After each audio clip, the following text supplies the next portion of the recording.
All right, hi, I'm Zach Colsey with SEC Industrial in Atlanta, Georgia.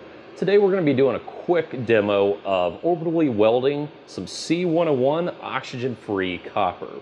We are going to be using the AMI 217 power supply, which we've done a couple of videos on in the past.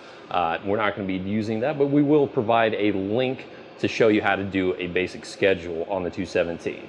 The weld head we're using today is the AMI 82000 as a closed fusion weld head.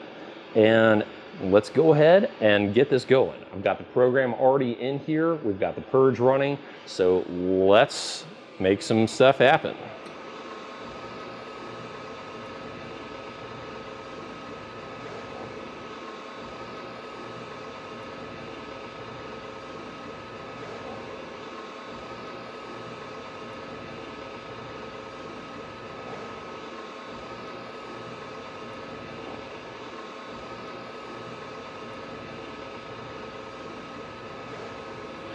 Alrighty, so we just finished the 4-level program on this oxygen-free copper.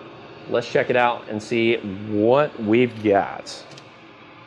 Now, obviously, anytime that you're removing coupons, use caution because it is certainly going to be hot, especially if it is copper.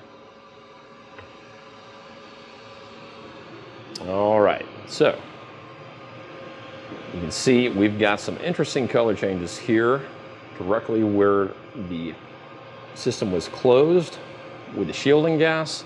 Coloration is very different than on the edge, which looks a little bit like brushed brass. So that weld, though, might be a little hard to see on camera. It looks pretty clean here on the OD.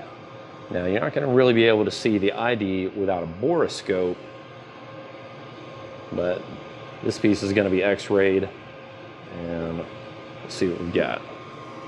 Yeah, just looking down there, we've got full penetration from everything that I can see. That looks pretty good to me. But we just want to kind of show you something a little bit different that you can do with orbital welders.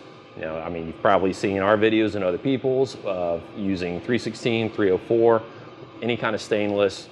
Really, that's where orbital shines, but in some interesting alloys, it does pretty well too. So, you know, hope to see you next time, and you know, stay tuned. We'll do some more fun videos. Take care.